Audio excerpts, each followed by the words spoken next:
What is constant stimulation doing to your brain? It's a question we rarely ask, but one that is fundamentally reshaping how we live, work, and think. Only a small fraction of people watching this will actually make it to the end. Most will disappear in a few minutes, pulled away by a notification, a new video, or just the urge to check something else. And honestly, that's not your fault, because something deeper is happening. Right now, your brain, and mine, is going through a kind of transformation we've never experienced before in human history. Across every platform, every app, every scroll, we're being reshaped. You know that feeling? The urge to check your phone for no reason? That restlessness when nothing is happening? That difficulty sitting still? I've been feeling it too. Lately, I've struggled to read like I used to. Movies feel longer. Even thinking deeply feels harder. And that scares me. But I can't just walk away from the internet. It's part of my work. So instead, I decided to understand it. What's happening to our brains? Why is it happening? And most importantly, can we fix it? If you stay with me, I'll break it all down. To understand today, we need to go way back. This is about the brain we never updated.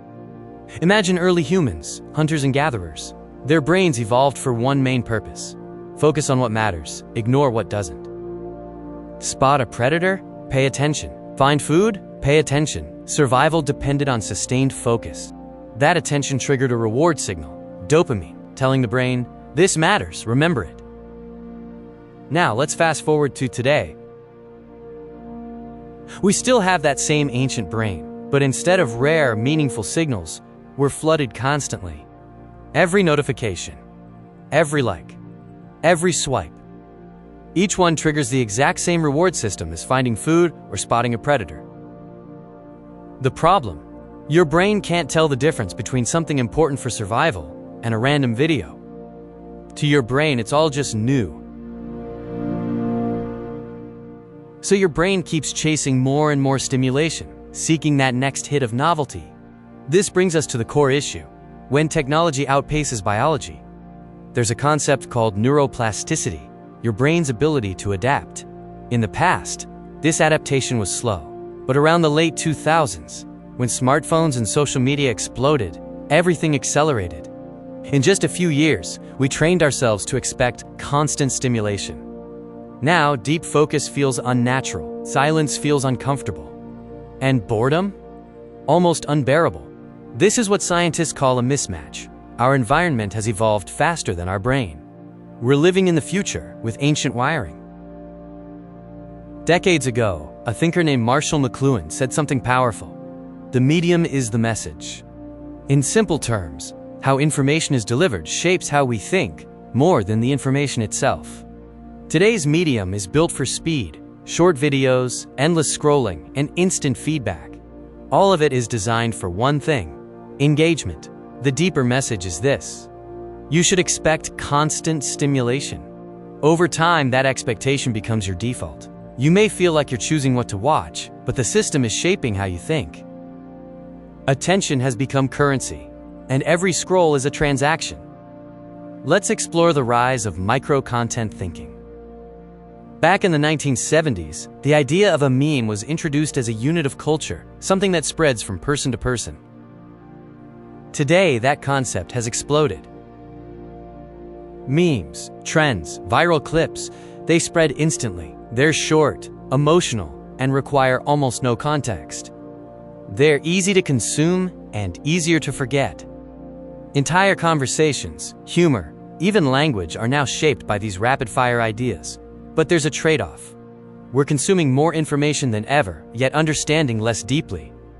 It's like eating mental junk food, quick, satisfying, but not nourishing. What is the real cost of this shift in attention?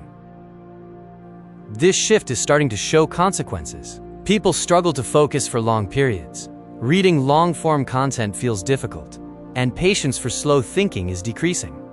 Even boredom has changed. Boredom used to be the starting point of creativity. Now, we treat it like something to escape immediately. And when we never sit with our thoughts, we lose the ability to think deeply at all. This constant distraction is also having a severe impact on our memory. Here's something important. Your brain forms memories through attention. When you focus, your brain stores information. But if you're constantly interrupted every few seconds, you never give your brain enough time to actually remember anything. So instead, we rely on external memory. What is external memory? Search engines, feeds, algorithms. Why remember when everything is one click away? Now let's talk about the powerful yet subtle force driving this, the dopamine loop. Every swipe gives a small reward. Not always, but sometimes. And that's what makes it powerful. It's unpredictable, like a slot machine. Maybe the next scroll will be better. Maybe the next video will be amazing. So you keep going. And over time, your brain gets trained for constant novelty, not depth. It's important to remember that this isn't all bad. The internet is not the enemy. The internet isn't the enemy. It's also one of the most powerful tools we've ever had. You can learn anything, build skills, create opportunities. The potential for growth is immense.